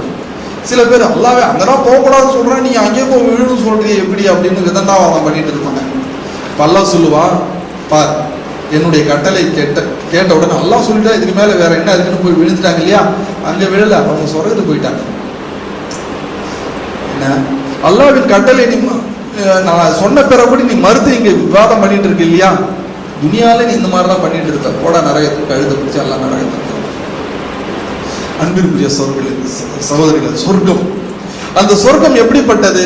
அல்லாஹ் சுப்ஹானஹு வ தஆலா தங்கம் பவளம் வைடூரியத்தால் அமைக்கப்பட்ட மாளிகைகள், தங்கம் பவளம் வைடூரியத்தால் அமைக்கப்பட்ட மாளிகைகள். அங்க பழத்தை சாப்பிடுவான், ரொம்ப சுவையா இருக்கும். இன்னொரு பழத்தை சாப்பிடுவான், ரொம்ப ருசியா இருக்கும். இன்னொரு பழத்தை சாப்பிடுவான், ரொம்ப தித்திப்பா இருக்கும். ஒரு பழத்தை பறிச்ச உடனே இன்னொரு பழம் அங்க உருவாயிடும். சீசனுக்கு தக்கவாறுதான் பழம் என்பதில்லை. நாம் இந்த உலகத்துல செய்யக்கூடிய நற்காரியங்கள் தானே அங்க செடி கூடி மரமாக வளர்ந்த கிடக்கு. சுப்ஹானல்லாஹி வ பிஹம்திஹி சுப்ஹானல்லாஹில் அஸீம் அப்படின்னு சொல்றோம்னா, மறுமையில நமக்காக ஒரு மரம் நடப்படுகின்றது. ஒரு நாளைக்கு 12 ரக்காத் சுன்னத்தான தொழுகையை தொழுகிறோம் அப்படின்னு சொன்னா நமக்காக அங்க என்ன செய்யப்படுகின்றது, ஒரு வீடு கட்டப்படுகின்றது. இந்த உலகத்துல நம்ம தஹஜ்ஜுத் தொழுவோம் அப்படின்னு சொன்னா, ஒரு அரசன் அவன் நியாயமான முறையில் நீதி வழங்கக்கூடியவனா இருந்தான் என்று சொன்னால், இது போன்ற நன்மைகள் செய்யக்கூடிய அவர்களுக்கு சொர்க்கத்தில் கண்ணாடி போல மாளிகைகள் அவர்களுக்காக அமைக்கப்படுகின்றது. ஆக இது போன்ற பிரம்மாண்டமான மாளிகைகள் சொர்க்கத்தில் அவர்கள் அனுபவிக்கக்கூடிய அந்த சொர்க்கம் எப்படிப்பட்டது? சிமெண்ட் கல்லால் அமைக்கப்பட்டதல்ல, தங்கம் பவளம் வைடூரியத்தால் அமைக்கப்பட்ட மாளிகைகள். அந்த சொர்க்கம் சுகபோகமான வாழ்க்கை. பால் ஆறு ஆட்டுல மாட்டுல கலக்கப்பட்டதில்லை, அது இயற்கையா போகக்கூடியது. தேன் ஆறு கூட்டுல கலைக்கப்பட்டதில்லை, அது இயற்கையா போகக்கூடியது. இறைவனுடைய சிம்மாசனத்தை கீழே இயற்கையா போகுது. என்ன மது ஆறு, சாராயமா? சாராயம் பலரசத்தால் உருவாக்கப்பட்ட பானம், ரஹீக்குல் மக்தூம் என முத்திரை பதிக்கப்பட்ட பானம். அது இன்னைக்கு எங்க கூட சொல்றாங்க இல்லையா, பலரசத்தால் உருவாக்கப்பட்ட பானம், மது பானம். அதுல ஆல்கால் கலக்கிறான். அதனால என்ன ஆகுதுன்னு சொன்னா போதை வருது அவனுக்கு. ஒயின்னு சொல்றான் இல்லையா, பலரஸ்தால உருவாக்கப்பட்ட அந்த பானம் ஆல்கால் கலக்கிறான், அவனுக்கு என்ன ஆகுது, போதை வருது. அந்த மாதிரி போதை வரக்கூடியது அல்ல அது. அந்த பானத்தை குடிச்சா எப்பொழுதுமே இளமையோட இருக்கும், வயோதிகம் என்பது கிடையாது. உங்களுக்கு என்ன வயசு, உங்க அப்பாக்கு என்ன வயசு, உங்க தாத்தாக்கு என்ன வயசு, உங்க முப்பாட்டனுக்கு என்ன வயசு, உள்ளு பேரனுக்கு என்ன வயசு, எல்லோருமே ஒரே வயது உடையவர்களாக சொர்க்கத்துல சுகபோகமாக வாழும். ஆக பாலாறு, தேனாறு, மது ஆறு, நீராறு என்று 4 வகையான ஆறுகள் சொர்க்கத்துல. அவனுக்காக ஒரு பறவை அப்படியே பறந்து போகும், அது சாப்பிடணும்னு நினைப்பான், உடனே பொறிக்கப்பட்டு வரும். அதுக்காக அடுப்பு செட்டியை தேட வேண்டிய அவசியம் இல்லை. சொர்க்கத்துல நெருப்பு இருக்குமா, உடனே பொறிக்கப்பட்டு முன்னால வரும். குர்ஆன்ல அல்லாஹ் என்ன சொல்றான், வலக்கும் ஃபீஹா மா தஷ்தஹி அன்ஃபுஸுக்கும் வலக்கும் ஃபீஹா மா தத்உன். நீ கேட்கிறது முன்னால வரும், நீ கேட்காத மனசுல இதை சாப்பிடலையே நீ நினைச்சாலே முன்னால அது கிடக்கும். கேட்கறதும் கிடைக்கும், மனசுல நினைக்கிறதும் இருக்கும் உனக்கு. அங்க கொஞ்சம் காசு உள்ளவன, கொஞ்சம் வசதி படைச்சவன் என்ன செய்யறான்னு சொன்னா, அவனுடைய மாளிகை ரிமோட்டா ஆக்குறான். ரிமோட் தட்டுறான், பெட்ரூம் வருது. ரிமோட் தட்டுறான், ஏன்னா அப்படி டைனிங் டேபிள் வருது. ரிமோட் தட்டுறான், பாத்ரூம் வருது. ரிமோட் தட்டுறான், ஏன்னா லைப்ரரி வருது. ரிமோட் தட்டுறான், ஹால் வருது. ரிமோட் தட்டுறான், எதிர்க்க முன்னால கார் வந்து நிக்குது. கார்ல ஏறி போறான், கொஞ்ச தூரம் போனோம்னா அது பிளாட்டா மாறிடுது. காசு வசதி வாய்ப்புகள் வந்த உடனே மனுஷன் பாருங்க எல்லாம் ரிமோட் ஆக்கிக்கான். மனுஷனுடைய சிற்றறிவு இப்படி இருக்கு சொன்னா, சொர்க்கத்தை அப்படிதான் படைச்சிருக்கான். இதெல்லாம் ஒண்ணுமே இல்லை, ஜுஜிபி இதெல்லாம் ஒண்ணு இல்லை, எல்லாமே ஆட்டோமேட்டிக். ஆட்டோமேட்டிக், நீ நினைக்கிறது கேட்கறது எல்லாமே நடந்துகிட்டே இருக்கும். அந்த பறவை பொறிக்கப்பட்டு முன்னால வரும், நினைக்கிறான் இல்லையா, அந்த பறவை வேணும்னு பொறிக்கப்பட்டு முன்னால வந்து அந்த எலும்பை சாப்பிடுவான். அந்த கறியை சாப்பிட்டு எலும்பை கீழே போடுவான். அந்த எலும்பு முன்பு போலேயே பறவையாகி உருன்னு பறந்து போயிடும். ஏன், சொர்க்கத்தில் உள்ள உயிரினங்களை கூட சாவு என்பது கிடையாது. மனுஷனுக்கு மட்டுமல்ல, சொர்க்கத்தில் உள்ள ஜன்னத்தில் உள்ள உயிரினங்களுக்கு கூட சாவு என்பது கிடையாது. எல்லாத்தையும் சாப்பிட்டோம், நாம சாப்பிட்ட பிறகு லட்டின் பாத்ரூம் டர்ரு புருன்னு போகணுமா, இல்ல. என்ன என்னது, ஒரு ஏப்பம், அவ்வளவுதான். பசுமாயி நறுமணத்தோட காற்றாக வெளியேறிடும், அவ்வளவுதான் முடிஞ்சு. சொர்க்கத்தில் அசுத்தம் என்பது கிடையாது, மழை ஜலம் என்பது கிடையாது, மூக்கு செடி என்பது கிடையாது. எல்லாத்தையும் சாப்பிட்டுப்பா சளி வந்துருச்சு, அதெல்லாம் ஒண்ணும் இல்லாங்க. பெண்களுக்கு மாதவிடாய் என்பது கிடையாது, இன்னும் வருஷத்துக்கு ஒரு குழந்தை பெற்று எடுக்கணும் பிரச்சனையா அங்க அவர்களுக்கு கிடையாது. சொர்க்கம் சுகபோகமான வாழ்க்கை அனுபவிச்சுட்டு நேரத்தில் அல்லாஹ் வருவான். என்னடா தேவை உனக்கு, அல்லாஹ் இதுக்கு மேல நான் உங்கள்கிட்ட என்னத்தை போய் கேட்க போறேன், இதுக்கு மேல உங்கள்கிட்ட நான் என்னத்தை கேட்க போறேன், கேள்றா நான் தரேன். யோசனை பண்ண ஒன்றும் புரியல. அப்ப அல்லாஹ் சொல்லுவான், இதோ பார், என்னை பார்க்கக்கூடிய பாக்கியத்தை உனக்கு தரேன் அப்படின்ட்டு அடியானுக்கும் அல்லாஹ்வுக்கும் இடையில அந்த திரையை அகற்றி விடுவான். பார்க்க முடியாத அந்த திரை. அல்லாஹ்வை பார்த்த உடனே சொர்க்கத்தில் உள்ள எல்லா இன்பங்களை விட அந்த இன்பம் பெரிய இன்பமா இருக்கும். அல்லாஹ்வே நீயா, இவ்வளவு நாள் ஏகி கொண்டு இருந்த அந்த இறை அல்லாஹ் நீயா, அல்லாஹ்வுடைய இல்லம், அல்லாஹ் பார்க்கக்கூடிய அந்த ஜல் பார்த்த உடனே அவன் கண் அப்படின்னு நிலை கொத்தி நின்று. நபிகள் நாயகம் ஸல்லல்லாஹு அலைஹி வஸல்லம் சொல்றாங்க, இன்னக்கும் சதரவுன ரப்பக்கும் கமால் தரவுன லைலத்துல் கத்ர். வானத்திலே சந்திரனை நீங்கள் பார்ப்பது போன்று உங்களுடைய இறைவனே சொர்க்கத்திலே நீங்கள் பார்ப்பீர்கள். चौदहवीं रात की चांद को आप लोग जैसा देख रहे हैं वैसा अपने खुदा को कियामत में जन्नत में देखेंगे. சொர்க்கத்தில் எல்லா மக்களும் பார்ப்பாங்க. சந்திரன் சென்னை உள்ள மக்களும் பார்க்கறாங்க, டெல்லி மக்களும் பார்க்கறாங்க, அமெரிக்காவில் உள்ள பார்க்கறாங்க, ஆப்பிரிக்கா உள்ள பார்க்கறாங்க. சந்திரன் ஒண்ணுதான் இருக்கு, இருக்கக்கூடிய இடத்தெல்லாம் இருக்கு, கோடான கோடி பார்வை அதன் மீது படுது இல்லையா?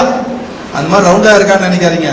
அந்த மாதிரி எல்லா மக்களும் எப்படி பார்க்கறாங்களோ அது போல சொர்க்கவாசிகள் எல்லோருமே படைத்தரத்தை அங்க பார்ப்பாங்க. அதுதான் சொர்க்கத்தினுடைய இன்பங்களிலே பெரிய இன்பம். நரகம் அது நேர் மாற்றமான, கத்துவான், கதறவான், துடிப்பான், தப்பிப்பதற்கு வழியே இல்லை. நம்ம இஸ்லாத்தை நல்லா தெரிஞ்சிருக்கிறோம், தெரிஞ்சிருந்து அலட்சியமா நம்ம விட்டுறோம். குரானை படிச்சிருக்கோம், குரானை படிச்சு அலட்சியமா நம்ம விட்டுறோம். அவனுக்கு என்ன தண்டனை தெரியுமா? மறுமையில அவன் தலையில கல்ல போடணும், அவன் தலை தூள் தூளா ஆகும், மறுபடியும் ஜெயிண்ட் ஆகும், மறுபடியும் தலையில போடுவாங்க கல்ல, தூள் தூளாகும். என்னங்க இந்த மாதிரி நிலைமை? இவன் வேதத்தை படித்தான், தெரியும், புரிஞ்சியான், ஆனா செயல்படுத்தல.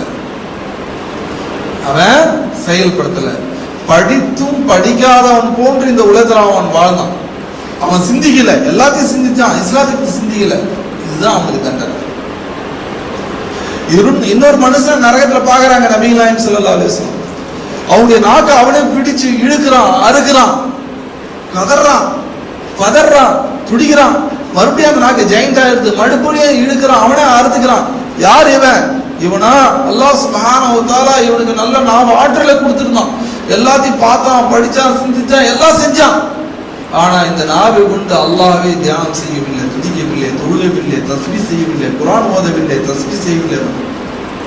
அந்த நாவை கொண்டு தான் சுயநலத்துக்காக மட்டுமே பயன்படுத்தி கொண்டான்.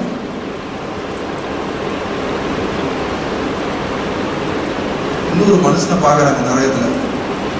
அவன் வயிற்றுல பார்த்தா பாம்பு, தேள், நட்டுவாங்குழி எல்லாம் போட்டு கடிச்சு குதறிக்கிட்டு இருக்கு. ரசூல் ஸல்லல்லாஹு அலைஹி வஸல்லம் பார்த்து பதறி போட்டு, இது யாருங்க அப்படின்றாங்க. இவனா? இவன் தான் மக்களுடைய காசு அநியாயமா சாப்பிட்டான், கொள்ளையடிச்சு சாப்பிட்டான், மோசடி சாப்பிட்டான், திருடி சாப்பிட்டான், லஞ்சம் வாங்கி சாப்பிட்டான். ஆகவே மக்கள் தன்னுடைய காசை பறி கொடுத்த உடனே ஒரு 1000 ரூபாய் ஜோப்ல இருந்துச்சு, டக்குன்னு இல்லைன்னா வயிற்றுல ஒரு ஃபீலிங் ஏற்படுதா இல்லையா? இதே ஃபீலிங் தான் அவனுக்கு பாம்பு, தேள், நட்டவங்களை எல்லாம் வயிற்றை போட்டு கடிச்சு குதறிட்டு இருக்கு. ஜிப்ரீல் சொல்றாங்க, இந்த மாதிரி அநியாயமெல்லாம் செஞ்சுட்டு இருந்தவன் அவனுக்கு இதுதான் தண்டனை. அன்பிற்குரிய சகோதரர்களை சற்று சிந்தித்து பாருங்க. ஆகவேதான் நபிகள் நாயகம் ஸல்லல்லாஹு அலைஹி வஸல்லம் சொல்றாங்க, ஒரு அடியானை பார்த்து நீங்க விளையாட்டுக்கான போடா டே நீ நரகவாசி அப்படின்னு சொல்லாதீங்க. நரகம் அவ்வளவு மோசமானது, நரகம் அவ்வளவு மோசமானது. நரகத்தை அல்லாஹ் எரிக்க அந்த நரகமே, அல்லாஹ் இவ்வளவு எரிக்கிறியே நான் என்னதான் செய்யுது அப்படின்னா, அல்லாஹ் அதுக்கு ஒரு வாய்ப்பு கொடுக்குறான். நீ ஒரு மூச்சை விட்டுக்கோ, கோடை காலத்துல ஒரு மூச்சு விடுறதுக்கு அல்லாஹ் வாய்ப்பு கொடுத்துருக்கான். அந்த நரகத்துடைய அந்த மூச்சு வெப்ப காற்று எத்தனையோ பேர் மாறுறாங்க, எத்தனையோ பேர் சாறாங்க. அப்ப அந்த நரகமே ஒரு அடியானுக்கு கிடைக்குது அப்படின்னு சொன்னா என்ன ஆகும்? அன்பிற்குரிய சகோதரர்களை சிந்தித்து பாருங்க. ஒரே ஒரு சம்பவத்தை சொல்லி நான் முடிக்கிறேன், நேரம் வர முடியுது. ஒரே ஒரு சம்பவத்தை முடிக்கிறேன். அல்லாஹ் சொர்க்கத்துக்குரியவர்கள், சொர்க்கம் நரகத்துக்குரிய நரகத்தில் போன பிறகு ஒரே ஒரு அடியான் சொர்க்கத்திலிருந்து வரக்கூடிய ஒரு அடியான பத்தி நபிகள் நாயகம் ஸல்லல்லாஹு அலைஹி வஸல்லம் சொல்றாங்க. நரகத்தில் வெந்துக்கிட்டே இருப்பான் பல யுகங்கள். அவன் சொல்லுவான், எல்லாம் என்னை நரகத்திலிருந்து காப்பாத்து அப்படின்னு. அவனை என்ன பண்ணுவான்? நரகத்திலிருந்து மேலே எடுத்து வைப்பான். அல்லாஹ், ஏண்டா இதுக்கு மேலே எதுவும் கேட்க மாட்டேன்? இதுக்கு மேலே எதுவும் கேட்க மாட்டேன். நரகத்துக்கு மேலே வச்சிருப்பான். அப்படியே பல யுகங்கள் போகும். அந்த நரகத்தினுடைய வெப்பம் மட்டும் அவன் தாக்கிட்டே இருக்கும். ஆனா அங்கிருந்து தூரமா ஒரு மரத்தை பார்ப்பான். அங்க போகணுமே அப்படின்னு இப்போ அல்லாட்டி கேட்பான், எல்லாம் நரகத்தில் என்னை காப்பாத்தி ரஹ்மானே ரஹீமே அருளாளனே அல்லாஹ் போகணுங்க தள்ளி கடைசி சொல்லுவான், எல்லாம் இந்த வெப்பத்திலிருந்து என்னை காப்பாத்து, அந்த மரத்தை கட்டை விட்டுட்டு அதுக்கு மேல உங்ககிட்ட நான் எதுவும் கேட்க மாட்டேன். கேட்க மாட்டேன்ல? கேட்கவே மாட்டேன். ஏன் கேட்கறேன்? இதுக்கு மேல அவங்ககிட்ட என்னத்தை கேட்கணும்? சரி போ. அல்லாஹ் என்ன செய்யறான்? அந்த இடத்துல விட்டுட்டான். அந்த இடத்துல விட்ட பிறகு அல்லாஹ் மறுமையில அல்லாஹ் எங்க விடுறானோ அங்கதான் நிற்கணும். அங்க இருந்து கொஞ்சம் கூட நகர முடியாது. அந்த எல்லை விட்டு கொஞ்சம் கூட நகர முடியாது. இந்த உலகத்துல வானத்துக்கு மேல போ, சந்திரனுக்கு போ, என்னது செவ்வாய் கிரகத்துக்கு போ, எங்கேயாச்சும் போ. மறுமையில் அப்படியெல்லாம் இல்லை. அல்லாஹ் எங்க விடுறானோ அங்கதான் நிற்க முடியும், அதுக்கு மேல நகர முடியாது. அப்போ அது இந்த மரத்தை சுத்தி சுத்தி சுத்தி சுத்தி என்ன செக்கு ஓடுற மாதிரி சுத்தி சுத்தி கடைசியிலே தூரம் வந்து பார்ப்போம் ஒரு மாளிகை பிரகாசமா இருக்கும். இவ்வளவு பிரகாசமா இருக்கேன்னு திருன்னு அதையே பார்த்துட்டு இருக்கான். கடைசியா தாங்க முடியாம அல்லாட்ட கேட்பான், அல்லாவே நரகத்திலிருந்து காப்பாற்றிய ரஹ்மானே, அதனுடைய வெப்பத்திலிருந்து காப்பாற்றிய ரஹ்மானே, இந்த பாக்கியத்தை கொடுத்த ரஹ்மானே, அந்த மாளிகை பக்கத்துல விட்டு உள்ள வேணாம், வெளியே விடு, நான் சும்மா அப்படியே பாத்துக்கிறேன். என்னடா கேட்க மாட்டேன்னு மறுபடியும் கேட்கறிய? இதுக்கு மேல நான் எதுவும் கேட்க மாட்டேன் ரஹ்மானே, ஒரு வாய்ப்பு கூட நான் அங்க போய் அதுக்கு மேல கேட்க மாட்டேன், அதுக்கு மேல கேட்க மாட்டேன். அல்லாஹ் என்ன பண்ண அந்த மாளிகை கிட்ட விட்டுருவோம். அதுதான் என்ன சொர்க்கம். வெளியே இருந்து அந்த சொர்க்கத்துல உள்ள வரக்கூடிய அந்த சொர்க்கவாசிகளுடைய அந்த காட்சியெல்லாம் பார்ப்போம். பார்த்து வருத்தப்படுவோம். ஆஹா, அல்லாஹ் இதெல்லாம் சொன்னானே துனியால, நான் கேட்டு செயல்பட்டு இருந்தா நான் இவ்வளவு கேவலப்பட்டு இருக்க மாட்டேனே அப்படின்னு அழுது வெம்பி பல யுகங்கள் போகும். அந்த வெளியே இருந்து அந்த உள்ள அந்த காட்சியெல்லாம் பார்த்துட்டு இருக்கும்போது அல்லாஹ்வுடைய உள்ளத்துல வரும், என்ன உள்ள போகணும்னு ஒரு துடிப்பு வரும். போகணுமே நினைச்சிருப்போம். அல்லாஹ்ட்ட கேட்க மாட்டேன்னு சொல்லிட்டு எப்படி கேட்கறதுக்கு? கடைசியா தாங்க முடியாம மறுபடியும் கேட்பான், அல்லாவே நரகத்தில் அதனுடைய வெப்பத்திலிருந்து அல்லாஹ் அது இந்த சொர்க்கத்தினுடைய வாயில் வரை என்னை கொண்டு வந்த என்னுடைய ரஹ்மானே, சும்மா அதுக்குள்ள போயிட்டு வர்றதுக்கு ஒரு வாய்ப்பை கூட அப்படின்னு. அப்ப அல்லாஹ் சிரிச்சுட்டு சொல்லுவான், நான் என்னடா கேட்க மாட்டேன்னு மறுபடியும் கேட்டுட்டே இருக்கிறிய அப்படின்னு அல்லாஹ் சிரிப்பான். நபிகள் நாயகம் ஸல்லல்லாஹு அலைஹி வஸல்லம் சிரிச்சு காமிச்சு சொல்றாங்க, சரி போ சொர்க்கத்துக்குள்ள. சொர்க்கத்துக்கு வெயில் போயிட்டு வந்தோடனே ஏசு உருக்குள்ள வந்தோடனே எப்படி இருக்கு? ராகத்தா இருக்கு, என்னடா வெயில் தாங்க முடியல அப்படின்னு. அப்ப இவ்வளவு காலங்கள் நரகத்தில் வெந்து அவன் சொர்க்கத்துக்குள்ள வந்தோடனே எப்படி நினைப்பான்? அப்படியே சுகபோகமான அந்த சுகத்தை அனுபவிச்ச உடனே ரொம்ப சந்தோஷப்படுவான். அப்ப அல்லாஹ் சொல்லுவான், உள்ள போனவன போட சொர்க்கம் நிரம்பி இருக்கிற மாதிரி தெரியுமா, அந்த மாதிரி காட்சி தரும். போட உனக்கு சொர்க்கத்துக்குள்ள போ, உனக்கு எவ்வளவு வேணும் அப்படின்னு கேட்பான் அல்லாஹ். சொர்க்கத்துல ஒரு ஓரமா ஒதுக்குறதுக்கு ஒரு சாட்ட அளவு இடம் கிடைச்சவே எனக்கு போதும், இதுக்கு மேல நான் என்னத்த மாட மாளிகை கேட்கறது அப்படின்னு நினைப்பானா. அல்லாஹ் சொல்லுவான், நீ நினைக்கிறத விட 2 மடங்கு உனக்கு கொண்டு போ அப்படின்னு அல்லாஹ் சொல்லுவான். அதெல்லாம் அவன் தான் கடைசியா சொர்க்கத்துக்கு போக முடியும். அன்பிற்குரிய சகோதரர்களே, அல்லாஹ் இந்த உலகத்துல நிறைய விஷயங்கள் நம்ம சொல்லி காமிக்கலாம். அது பேணுதல் நம்ம நடக்கணும். ஆனா அது பேணுதல் நடக்காம அங்க போய் வருத்தப்படுறதுனால எந்த ஒரு பிரயோஜனமும் இல்லை. நரகத்துல வந்திருந்தால அங்க நரக காவலாளியும் கேட்பாங்க, நல்ல வியாதிக்கும் நதீர், இந்த நரக அச்சமுச்சு, இந்த நரகம் எவ்வளவு மோசமானதுன்னு இந்த உலகத்துல சொல்ல வரலையா? ஆமா பலா வந்தாங்க, கத்ததான் நாங்க தான் உதாசனப்படுத்திட்டோம். குன்னா நஸ்மஉ, அவங்க சொல்றதை கேட்டு நாக்கில சிந்தித்து இருந்தா மா குன்னா ஸஹாபி ஸஈர், நரகவாசிகளா நாங்க இருந்திருக்க மாட்டோமே. யௌம துகல்லபு வஜூஹும் ஃபின்னார், அவருடைய முகங்களை நெருப்பில புரட்டி பொசுக்கும் அந்நாளில் மனு சொல்வானா, யா லைதனா அதானா அல்லாஹ் வ அதானா ரசூலா, ஓ கைசேதமே, அல்லாஹ்வுடைய தூதருக்கு நான் கட்டுப்பட்டு இருந்திருக்க வேண்டுமே. அதானா சாதத்தனா உக்பரானா ஃபஅல்லூனா சபீலா, எங்களுடைய முன்னோர்களுக்கு பெரியோர்களுக்கு நான் கட்டுப்பட்டு இருந்தோமே. அங்க வருத்தப்படுவோம். அங்க வருத்தப்பட்டு என்ன பிரயோஜனம்? துனியாவை அல்லாஹ் நமக்கு கொடுத்துருக்கூடிய மிகப்பெரிய ஒரு வாய்ப்பு. ஹயாத்தோடு இருக்கிற வரையும் நாம் செய்யக்கூடிய நல்லறங்கள் தான் நமக்கு நிலையானதாக மறுமையில கிடைக்கக்கூடியதாக இருக்கின்றது. ஆக அன்பிற்குரிய சகோதரிகளை, எந்த ஈமான நம்ம கொண்டிருக்கின்றோமோ அதன் அடிப்படையில் நம்முடைய அமல்களை அமைத்துக் கொள்ள வேண்டும். அதன் அடிப்படையில் வாழ்ந்தாதான் நமக்கு சொர்க்கம் கிடைக்கும்.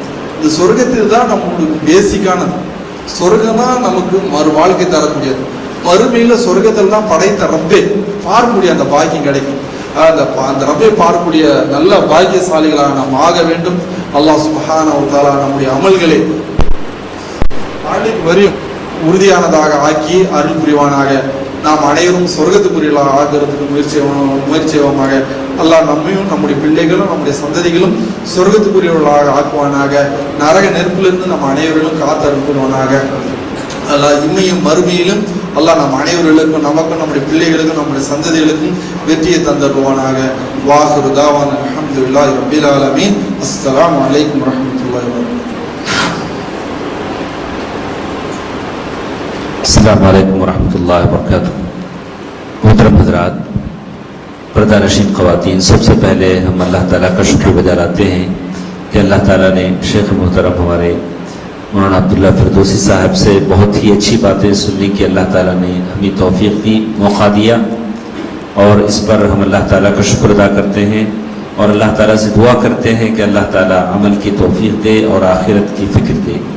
मैं इसी पर तमाम हज़रात का शुक्रिया अदा करते हुए मजलिस के ख़त्म होने का ऐलान करता हूँ। सुब्हानकल्लाहुम्मा व बिहम्दिका अशहदु अन ला इलाहा इल्ला अंत अस्तग़फिरुका व अतूबु इलैक। अभी अज़ान होगी, 8:15 पे नमाज है, नमाज की तैयारी करें। अस्सलामु अलैकुम व रहमतुल्लाहि व बरकातुहू।